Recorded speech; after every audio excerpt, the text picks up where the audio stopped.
Adults అండి, 18+. ఆమె uncomfortable కూడా అవుతుంది అనుకుంటా. ఫాదర్ కి హామీ ఇస్తుంది, ఇలాంటి జరగవు, నువ్వేం కంగారు పడాల్సిన పని లేదు. ఎగ్జాక్ట్లీ ఆ సీన్ బాగా కనెక్ట్ అవుతుంది. ఎగ్జాక్ట్లీ. పిల్లలు అష్యూరెన్స్ ఇస్తారు, పేరెంట్స్ మీద ఎందుకు అంత భయపడతారు, ఎందుకు అంత కేరింగ్ గా ఉంటారు అని ఆలోచిస్తే దానికి ఒక జస్టిఫికేషన్ ఇచ్చేది ఆ అమ్మాయి. సో అట్లాగే దీంట్లో ఓకే క్లీన్ అని దాని గురించి ఏం లేదు, జస్ట్ ఆ ఒక్క పాయింట్ దగ్గర. పైగా మధ్యలో కథలో భాగంగా ఆ పిల్లాన్ని వాడుకోవడంతో పాటుగా చివరిలో మళ్ళీ ఎండింగ్ సీన్ దగ్గర ఉంటుంది, అది మళ్ళీ అక్కడ చూపించారు మీరు. అది నాకు కొద్దిగా అనిపించింది, ఇది ఒక్కటి ఏదో చేయకుంటే ఉంటే. ఇది క్లైమాక్స్ లోనా చిన్నపిల్లాడు. ఐ థింక్ దట్స్ ఫన్ అండి. అంటే I would say there are people, చిన్నపిల్లలు డెఫినెట్ గా they are very smart.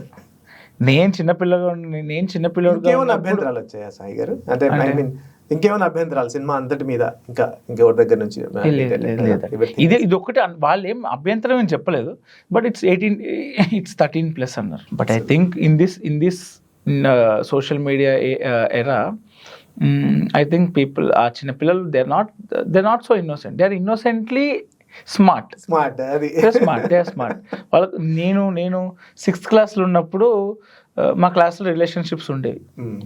Okay, ఇప్పుడు 2nd క్లాస్ 3rd క్లాస్లోనే ఉంటున్నాయి.